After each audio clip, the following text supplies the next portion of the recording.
The complaint was filed at 3:40 ship time, when most of the crew was asleep. Voon did not sleep much. Kreth navigators were trained to need only 2 hours of rest per cycle, and Voon used the remaining hours productively. Tonight, he used them to file a formal grievance with the ship's crew management system, a grievance about the new human. He typed carefully. He cited Regulation 7.4 of the Galactic Trade Crew Standards, which stated that crew assignments should reflect operational risk balance. He noted that humans ranked 42nd out of 63 recognized species in physical resilience. He noted their average reaction speed under threat conditions. He noted that their homeworld, while technically classified as a death world, had produced no documented warrior culture capable of operating at galactic threat levels. He submitted the complaint. The ship's AI acknowledged receipt and informed him that a response would be provided within 5 to 7 business cycles. Voon turned off his screen and looked out the small viewport beside his bunk. Stars drifted past, slow and cold. He had nothing against the human personally. He simply did not understand why Captain Orvan had accepted her assignment without protest. The Orvan's path was a mid-class cargo hauler, not a nursery vessel. They ran difficult routes through unsurveyed sectors. They needed people who could handle themselves. The human, her name was Darra, had arrived 6 hours earlier through the port airlock with a duffel bag, a tool case, and an expression that suggested she had already decided the ship was fine and the job was manageable. She had shaken hands with Orvan, nodded at Pell, and looked at Voon with simple, neutral acknowledgement. Then she had asked where the cargo manifest terminal was and gone straight to work. That was the part that unsettled Voon more than he wanted to admit. She had not looked around in wonder. She had not seemed nervous. Most new crew members spent their first hour adjusting to the ship's smell, the gravity calibration, the ambient sound of the engines. Darra had walked in like she had already mapped the place in her head. Pell had told Voon later that Darra came from a coastal region on Earth called the Bay of Biscay. Voon had looked it up. The tidal surges there could overturn a mid-weight transport vessel. The storms lasted nearly a week at a time. The local ocean produced creatures that had been hunting humans' ancestors for millions of years, and the humans had not moved away. They had built fishing boats and gone out anyway.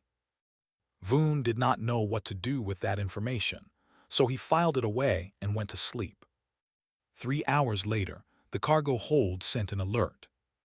A pressure coupling in Bay 7 had cracked, not catastrophically, but enough to destabilize the magnetic clamps holding a row of heavy ore containers. If the clamps gave, the containers would shift and 2 of them would breach the inner wall of the hold. It was a 4-hour repair job, minimum, and they did not have 4 hours before the next routing checkpoint. Voon was still pulling on his uniform when he arrived at the hold entrance. Pell was already there, looking at the diagnostic readout with her ears flat against her head. Orvan was behind her, his large shell-plated arms crossed, saying nothing. Darra was already inside the hold. She had not waited to be assigned the task. She had apparently seen the alert on her personal crew tab, gotten up, and gone directly to the problem. Voon watched through the hold's interior window as she crouched beside the cracked coupling, examined it for approximately 8 seconds, then stood and began pulling equipment from the wall rack. She used 2 tools from the rack. Then she detached her own belt strap, a thick reinforced band that human crew members apparently wore for reasons Voon had never thought to ask about, and began threading it through the coupling housing in a configuration that was not in any repair manual Voon had ever read. It took her 19 minutes. When she was done, the pressure reading stabilized. The clamps held. The ore containers stayed exactly where they were supposed to be. Darra stood up, reattached her belt, put the tools back in their rack and walked toward the hold exit. She passed Voon at the window without stopping and said, as she went by, "Coupling will hold until we dock at Verath Station. They'll need to replace the housing there. It's fatigued along the inner seam, not just the surface crack." Then she was gone, presumably back to the cargo manifest terminal. Orvan looked at Voon. Voon looked at the now stable pressure readout. Pell said very quietly, "She used her belt." "I noticed," Orvan said. "That is not a standard repair method." "No," Orvan agreed, "it is not." Voon said nothing. He pulled up the repair log on his tab and saw that Darra had already entered the full maintenance note, the estimated coupling fatigue rate, and a recommended parts order for Verath Station, time-stamped 4 minutes ago. She had written the report while she was still fixing the problem. He went back to the bridge and sat at his console. He did not delete his complaint from the crew management system, but he did not look at it again either. 4 hours later, a distress ping arrived from the Veth system. A Dreth mining station had gone silent mid-shift. No follow-up transmission, no evacuation beacon, just silence and then nothing. Orvan set course without hesitation. The Orvan's path was the closest registered vessel by a margin of 11 hours. In the cargo bay, Darra looked up from her manifest terminal when she felt the ship change direction. She checked the navigation update on her tab. She read the distress details. She put her tab down and started going through the emergency equipment locker with the same calm, unhurried focus she had applied to everything else so far. Voon, watching the route change on his console, thought about the Bay of Biscay, about the fishing boats, about people who saw a dangerous ocean and went out anyway. He thought about it for a long time. The station did not look destroyed. That was the first thing Voon noticed, and it made him more uneasy than destruction would have. Destroyed things made sense.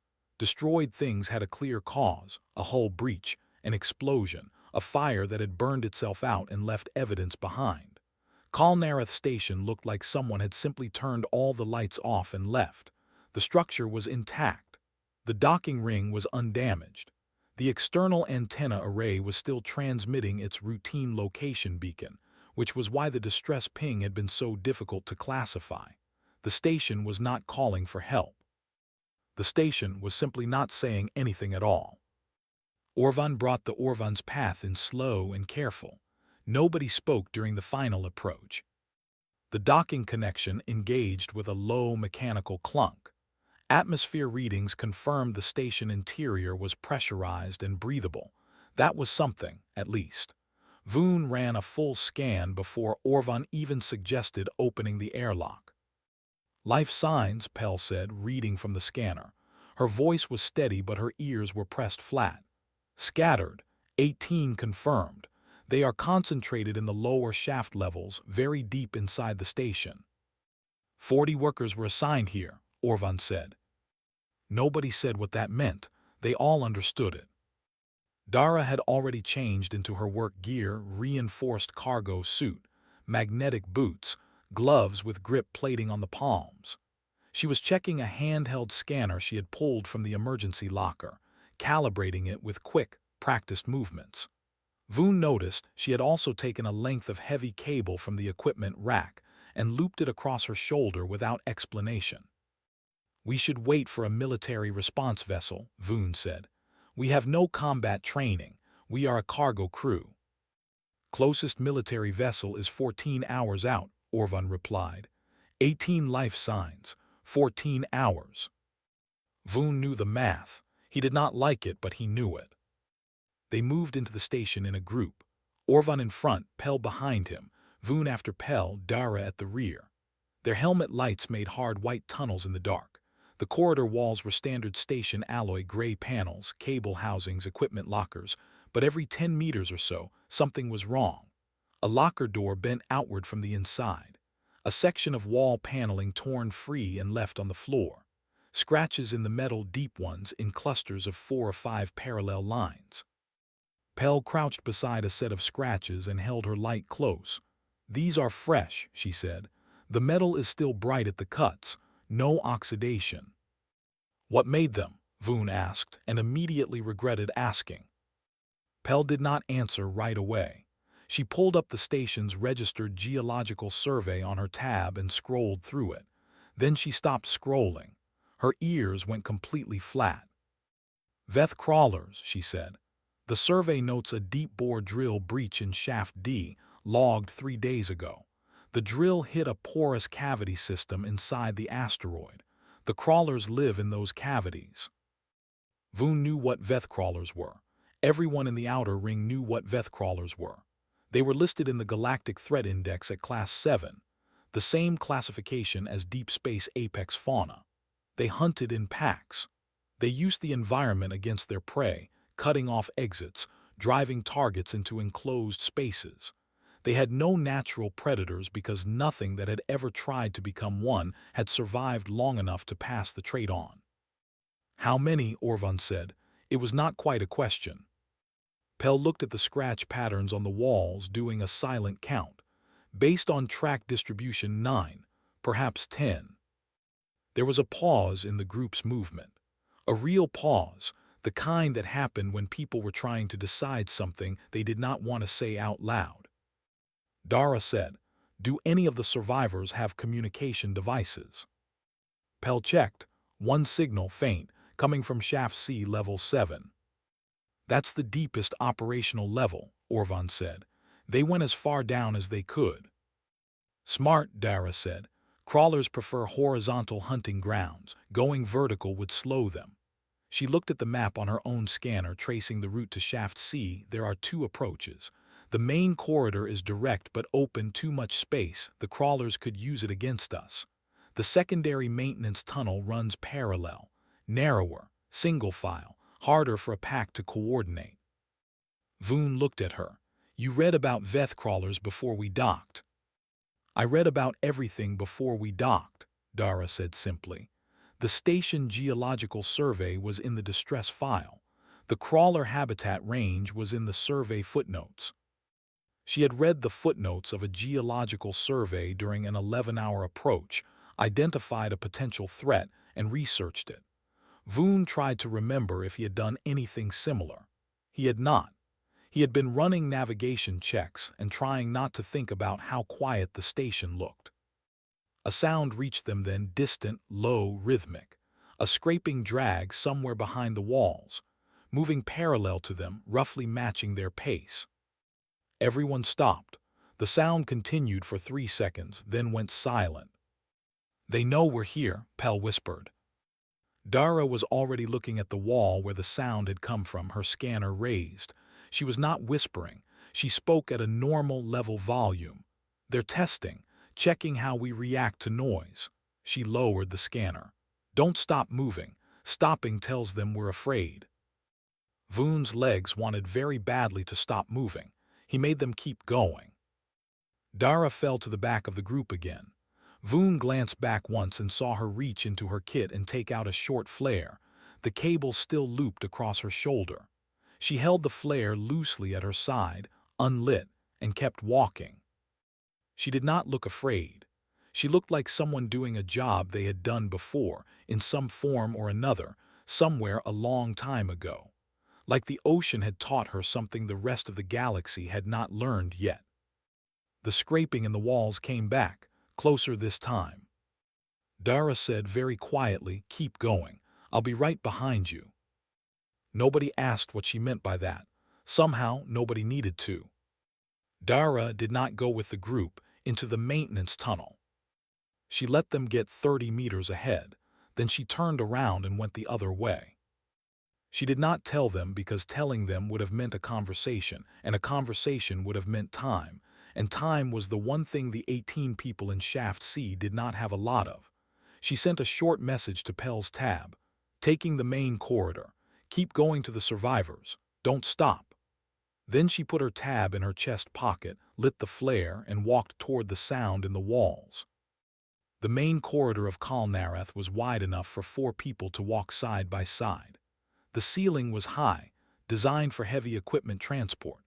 In normal operation, it would have been bright and noisy, forklifts and ore carts and workers calling to each other across the noise.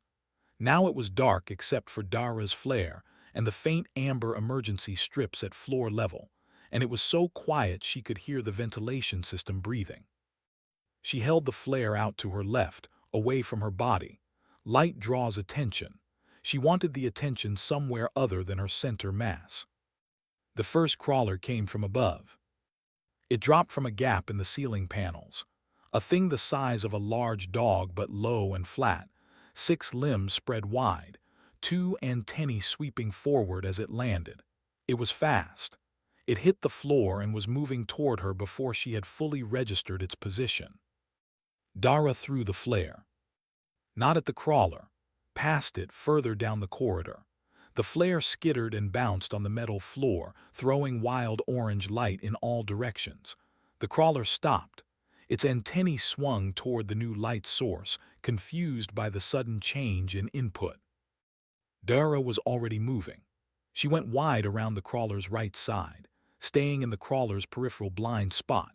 She had read that Veth crawlers had a 30-degree blind zone on each lateral flank, a fact buried in a footnote of a footnote in an academic paper about asteroid fauna that she had found in the station's geological survey reference list.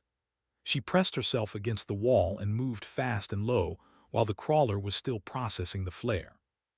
She got past it. Behind her, she heard it recover and start moving again. She did not look back.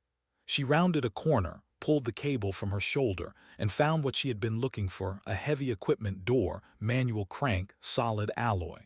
She cranked it open just far enough, propped it with a broken piece of wall panel she had noticed on the way in, and kept moving. The cable she strung across the corridor at ankle height, tied to a support strut on each side.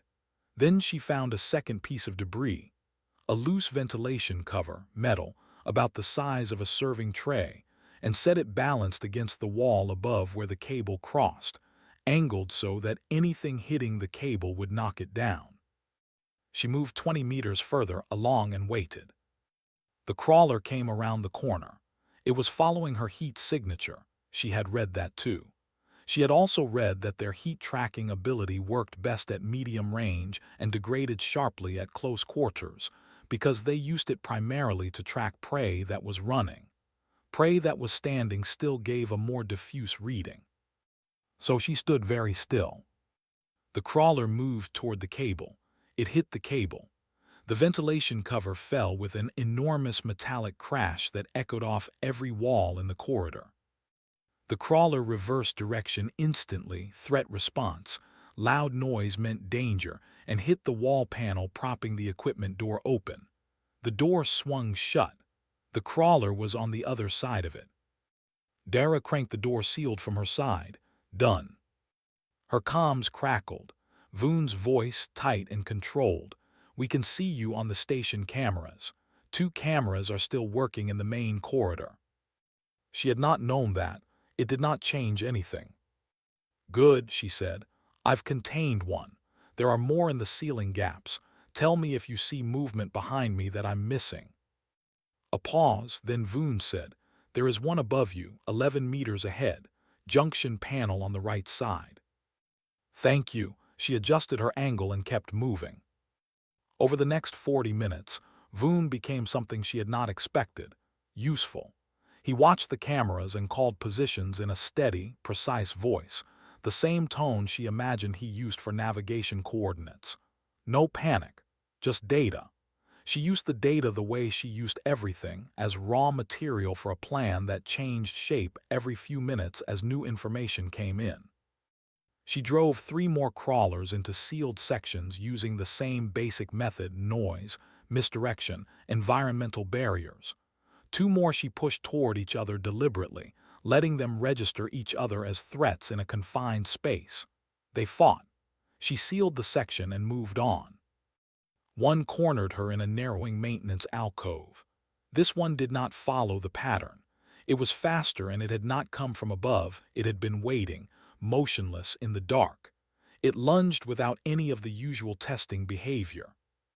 She dropped under its first strike, felt the impact of displaced air across the top of her head, hit the floor rolling, came up against the alcove wall. Her left arm caught the edge of its second strike. Not the main force of it, just the edge, but the edge was enough. Fire up her arm. She did not think about it. She swung the cargo wrench she had been carrying in her right hand at the base of its antenna cluster. The way she had read, the sensory nerves were densest, and hit it hard enough to feel the impact through her elbow. The crawler made a sound, high-pitched, sharp, and pulled back. Sensory overload. She scrambled out of the alcove and kept moving. Voon's voice on comms, "You are injured." "I'm fine," she said, which was not entirely true but was true enough. "Your arm is working," she said. "6 contained. Where are the other 3? A pause, then Voon told her. She went to find them. Pell found the survivors exactly where the signal said they would be, Shaft C, Level 7, behind a barricade made of ore carts welded to the door frame with a cutting torch. Someone had had the presence of mind to grab before they ran. There were 16 of them. 2 had not made it to the shelter. Pell did not have time to think about that yet. She pulled out her medical kit and started working. Orvan stayed by the entrance, watching the tunnel. The survivors were in bad shape, not from injury mostly, but from 40 hours of fear in a sealed room with limited water and the sounds of the crawlers moving in the dark outside. The one who seemed most alert was an old Drethminer named Sewell. He had deep-set eyes under a heavy brow plate, and the kind of hands that had spent decades doing hard work in difficult places.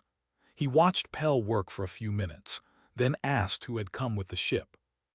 Pell told him. A Kreth navigator, a Dreth captain herself, and 1 human crew member. Sewell's browplate furrowed. 1 human. Yes. And the human is where? Pell glanced at her tab, where Darra's position was being relayed through the station camera feed that Voon was monitoring. In the main corridor. She has contained 7 of the crawlers so far. Sewell stared at her. Pell understood the expression. It was the same one she had been wearing internally for the last hour. Alone, Sewell said. She sent us ahead to find you, Pell said carefully. Sewell looked at the barricaded door. He looked at his hands. He had spent 40 hours listening to Class 7 apex predators work their way through the station above him, and he was a large, strong, experienced mining worker who had operated in dangerous conditions his entire adult life. And he had come down here to the deepest level and welded the door and not gone back up. That had been the correct decision. Sewell was not a fool and he knew it. But he also understood what it meant that a single human crew member was up there, doing what he and 17 others had correctly decided not to attempt. "What kind of place is she from?" he asked. Pell found the answer in Darra's crew file, which she had read in full during the approach because she was a medic and reading crew files was how she prepared for assignments. A coastal region on Earth, high tidal activity, significant storm frequency, large predatory marine life. And the humans live there. They fish there, Pell said. Commercially, they go out on the water on purpose. Sewell was quiet for a moment. Then he said, I worked a Veth asteroid for 6 years before they opened Kalnarath. We knew crawlers were in the deep rock. We had sensors, protocols. 6 years and we never had a breach. He paused. I have spent my entire career being careful about these things, and 1 human who has been on this station for less than 2 hours is up there with a cable and a wrench. Pell had no response to that. She finished treating a miner's lacerations and moved to the next one. On her tab, Voon's voice came through the camera feed. She has contained 9, 2 remain. Then 6 minutes later, 10, 1 remains. It is in the upper corridor near the docking ring. Pell relayed this to Orvan. Orvan said nothing, but his shell plates relaxed slightly, which for a Dreth was a significant expression of relief. The last crawler took the longest. It had not followed the pack's behavior patterns.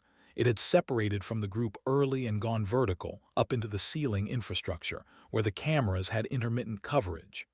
Voon tracked it in pieces, calling out positions between blind spots. Darra tracked it from below, using a technique that Voon had watched with increasing bewilderment. She would stop, go completely still, and listen. Not scan, not use instruments, listen. She is using her ears, Voon reported to the group. his voice carrying an odd quality, not quite disbelief, not quite admiration, something in between. She can hear it moving in the ceiling. She is triangulating its position by sound. Humans have very good hearing, Pell said, mostly to herself. They also have very good noise discipline when they choose to use it, Voon said. She has been nearly silent for the last 8 minutes. Pell looked at her tab.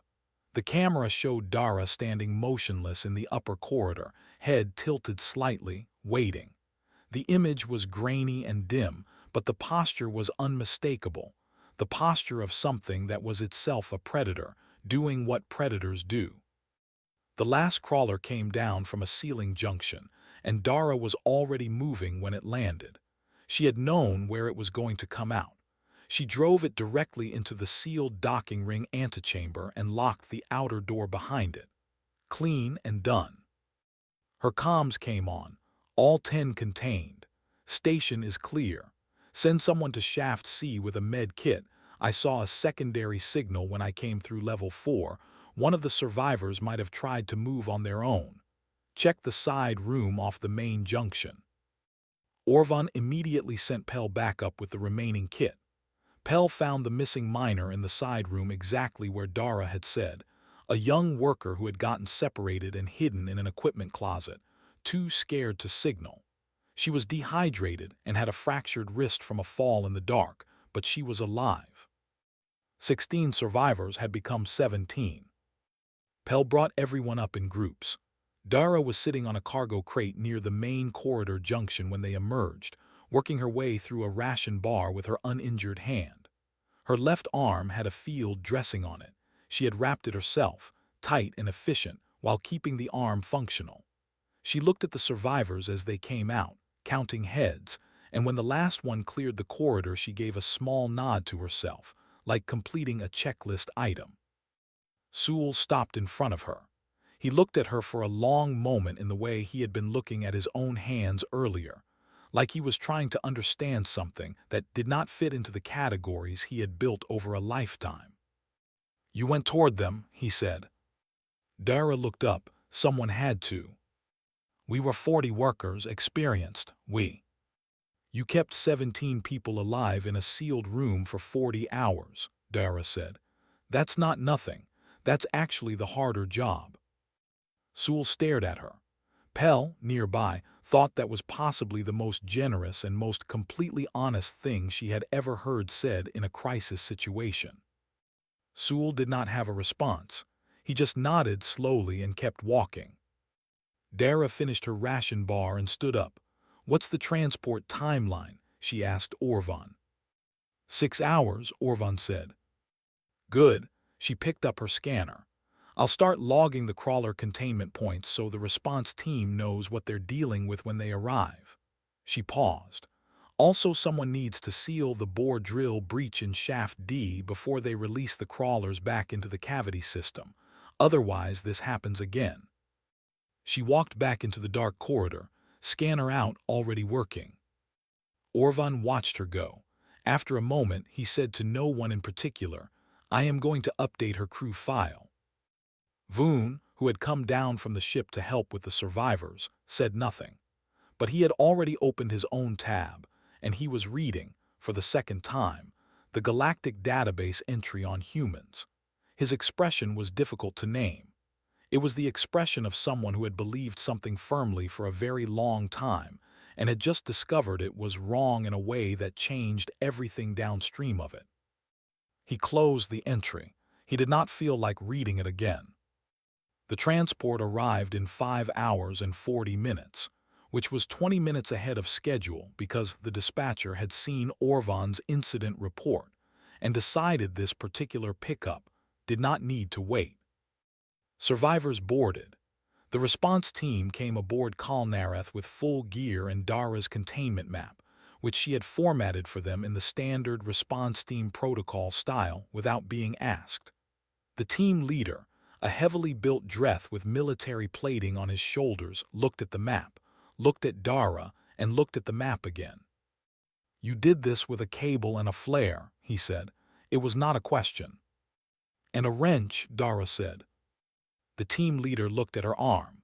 The field dressing had soaked through in one corner. He opened his mouth to say something, and she had already turned to talk to Orvan about the bore drill closure timeline. So he closed it again and went to do his job. The Orvan's path detached from the docking ring and set a course for Verath Station, which was the nearest port with proper medical facilities. Pell had insisted on this. She had also insisted on Darra sitting down long enough to let Pell replace the field dressing with a proper wound seal, which took 11 minutes, and which Darra spent reviewing the station incident report on her tab. "You could rest," Pell said, drawing a clean edge along the wound seal's margin. "I'm sitting," Darra said. "Sitting and reading is not resting." "It's resting my legs." Pell decided not to argue. She finished the wound seal and ran a bone density scan on the arm, no fractures, which surprised her, given the force she estimated the impact had carried. She made a note in the medical log: remarkable impact resistance relative to predicted baseline. This was the polite clinical way of saying, this should have broken her arm and it did not. She did not say this to Darra. She just made the note and moved on. Later, when the ship was quiet and running on minimal crew, Voon found Darra in the small common area. She was not reading anymore. She was sitting with a cup of something warm, human tea. She had apparently brought her own supply and looking out the viewport at the stars. She was, as far as Voon could tell, doing nothing at all, which was the first time he had seen her do that. He sat down across from her. He had thought about how to begin this conversation during most of the last 2 hours and had not arrived at a satisfying approach, so he decided to just say the thing directly. "Were you afraid?" he asked. Darra looked at him. Not surprised by the question, he had the impression she had been expecting it. "Yes," she said. "When?" She thought about it. "When the last one came through the ceiling, the one that had been hiding, it didn't do what I expected it to do, and for about half a second I didn't know what was coming next." She paused. That half-second was pretty unpleasant. "But you continued." "The fear was pointing at something real," she said. "A real threat, a real unknown, so I used it. It made me faster." She turned her cup in her hands. "What did you do with yours?" Voon considered this. The Kreth trained their fear response out of themselves through years of conditioning, systematic desensitization, cognitive override protocols, controlled exposure.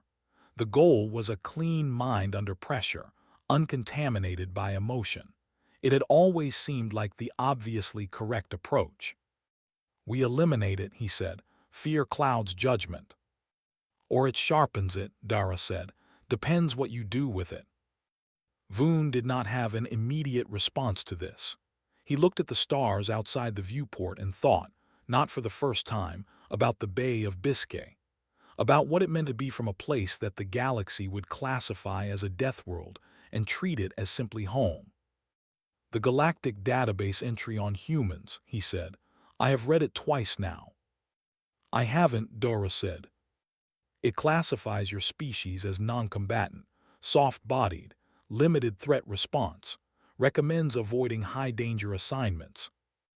Darra's expression did not change dramatically, but something in it shifted, a small dryness at the edges, like a person hearing a joke they've heard before and find more sad than funny. "That's their mistake," she said. "I know," Voon said. "I submitted a reclassification request this afternoon." Darra looked at him properly now, and Voon saw something in her face he had not expected, not pride, not satisfaction. Something quieter, something that looked almost like she was moved. "You didn't have to do that," she said. "The entry is inaccurate," Voon said. "Inaccurate information in a navigational or operational database creates risk. Correcting it is the logical action." Darra was quiet for a moment. "Is that the only reason?" Voon thought about the camera feeds. Darra moving through the dark corridors. Darra going still and listening. Darra driving 10 apex predators into sealed sections with a cable, a flare, a wrench, and a detailed read of the footnotes in a geological survey. "No," he said, "it is not the only reason." She nodded slowly. Then she held out her cup, an offering gesture. He recognized the shape of it from the human social files he had read during their original approach. He did not drink tea or anything warm, but he understood the gesture for what it was. He gave a small nod in return. It was the Kreth equivalent. In his bunk later, Orvan was writing a personal addendum to the incident report, not the official version, which was already filed and accurate, but a note for his own records. He wrote about what he had observed, about Darra's methodology, about the 18 survivors, about the response team leader looking at the containment map like it was something that should not exist. He wrote at the end, "I have commanded crews for 30 years. I have worked with Dreth military specialists, Kreth precision navigators, Veth system salvagers. I have never seen anything like what I saw today, and I am no longer certain whether that is because humans are exceptional or because we have never been paying attention to the right things." He saved the note. He turned off his light. On the bridge, the Orvan's path ran its quiet calculations, measured the distance to Verath station, and moved through the dark at a steady pace. In the common area, Darra had gone back to looking at the stars. The tea had gone cold. She did not seem to mind. She was, Pell noted when she passed the doorway, smiling faintly at something, maybe the stars, maybe a thought, maybe nothing in particular. Pell decided not to interrupt and went to write her own report. It was the longest medical report she had ever filed for a crew member who had not, technically, required emergency intervention. She cited every observation she had made: impact resistance, wound management under active stress, continued cognitive function through physical trauma. At the end she wrote, "Recommend full review of human physiological resilience data currently held in galactic medical databases. Current data does not reflect observed reality." She submitted it at 2:10 ship time and went asleep. Outside, the stars moved past. The ship moved with them. Somewhere in an asteroid belt in the Veth system, 10 crawlers sat sealed in the dark, waiting for someone who knew what they were doing to come deal with them properly. They were going to be waiting for a while. The Galactic Information Bureau did not typically hold emergency review sessions. They held scheduled reviews, quarterly assessments, and periodic classification audits that ran on a 7-year cycle and generated approximately 12,000 pages of documentation per species. Emergency sessions were reserved for events significant enough that waiting 7 years, or even 1 year, would create an active operational problem. 3 independently submitted reports from the same incident, all recommending reclassification of the same species, met that threshold. The session was called 14 days after the Kalnareth incident. It was held in a mid-sized chamber in the Bureau's regional headquarters, not the main hall, because the Bureau had not expected significant attendance. By the time the session began, every seat was full. Species representatives had requested access. A Kreth admiral had sent a formal observer. The response team leader from Kalnareth had submitted a written statement so detailed it had been formatted into a supporting document. The Bureau director, a careful and long-serving Veth named Orath, opened the session by reading the 3 original reports into the record: Orvan's operational account, Pell's medical documentation, Voon's reclassification request, which was the shortest of the 3 and also, several attendees would later agree, the most unsettling because it came from a Kreth navigator, a species not known for emotional reasoning, and it was still plainly and obviously something more than a bureaucratic correction. Then Orath played the camera footage. The chamber had seen difficult footage before: creature attacks, hull breaches, mining accidents. The room was filled with experienced people who dealt with serious things and had learned to keep their composure during difficult presentations. The footage from Kalnareth's internal cameras was 11 minutes and 40 seconds long. By the end of the 3rd minute, The room was completely silent, not the polite silence of people being respectful, the deep silence of people whose mental categories were being quietly reorganized without their permission. They watched a human move through a dark station alone. They watched her go still and listen. They watched her drive apex predators into corners using nothing they could have predicted from the galactic database. They watched her take a direct impact from a Class 7 creature, hit the floor, come back up, and keep moving. The footage ended. The room stayed silent for a moment that was longer than standard procedural silence. A Kreth admiral in the observer section said, "How many humans are currently serving on trade and exploration vessels in the Outer Ring?" Oreth checked the registration data. Approximately 4,300. The admiral's expression was carefully neutral, which for a Kreth meant something was happening underneath it. Are they all like this? Nobody had an answer. That was the problem, and everyone in the room understood it at the same moment. They did not know, because the database said humans were non-combatant and soft-bodied, and to be assigned to low-risk roles, and so nobody had been watching. 4,000 humans, distributed across the Outer Ring's most difficult routes and most complex cargo operations, and nobody had been paying attention to what they were doing because the database said there was nothing to pay attention to. Orath said, "The current classification for humans was entered into the database 62 years ago.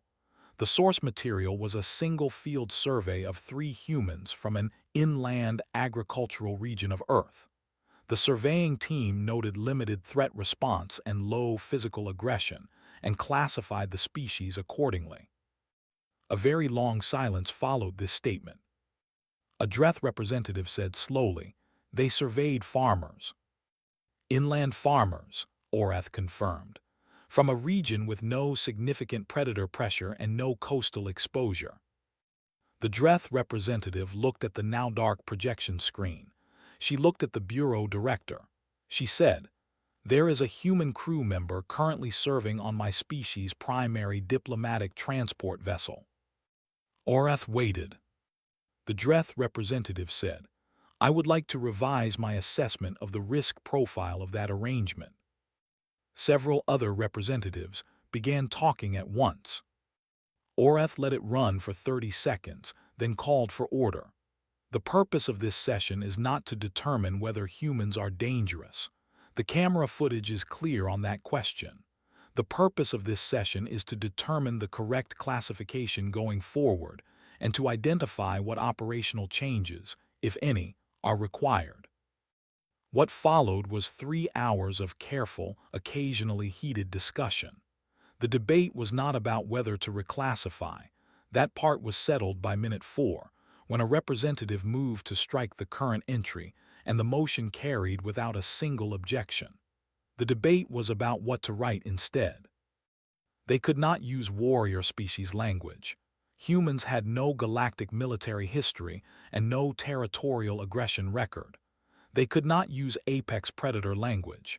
Humans were cooperative, social, and demonstrably protective of other species under threat. They could not use the standard threat index language because it was designed for creatures that attacked, and what the camera footage showed was something that did not attack so much as solve a problem by whatever means were necessary, with whatever was available, in whatever time existed to do it. In the end, they wrote something that no species entry had ever contained before. It took 4 drafts and a vote. On the Orvan's path, 17 days after Kal Narath, Darra was reorganizing the Bay 7 cargo manifest for the 3rd time because the loading team at Varath Station had filed the ore containers in the wrong configuration, and it was going to create a balance problem at the next routing checkpoint. Pel came and sat on a crate nearby and watched her work. This had become a habit, Pel finding reasons to be in the same space as Darra, which she told herself was medically justified follow-up, but which was mostly something else. "I have been reading more about Earth," Pel said. "That's nice," Darra said, not looking up from the manifest. Did you know that humans are the only species on your planet that voluntarily run long distances for reasons unrelated to prey pursuit or threat escape? We call it exercise. You run for pleasure, over hills in the rain. Darra looked up. Some of us do. I read that your ancient ancestors would chase prey animals until the animals collapsed from exhaustion, Pell said, over the course of an entire day, just running behind them, forever. Persistence hunting, Darra said. Yes, we don't do that anymore. But you could. Darra looked at her for a moment. I mean, probably. Pell was quiet for a short moment. Then she said, the Galactic database entry on humans, the original one. She paused. I saw a copy of it before it was updated. It said you were non-combatant. Darra turned back to the manifest. I heard something like that. The new entry is different, Pell said. Darra paused. She looked at Pell. What does it say? Pell had memorized it because she was a medic and memorizing important data was what she did. She recited it cleanly and without editorializing. Humans, homeworld, Earth, Class 4 Death World, social, cooperative, highly adaptable, demonstrate significantly elevated resilience under physical and psychological stress relative to predicted baseline, exhibit strong protective behavior toward crew, passengers, and bystanders regardless of species. Note: do not assess threat response based on resting behavior. Assessment must be based on observed behavior under operational pressure. Handle accordingly. The last line, handle accordingly, had been the subject of the longest debate.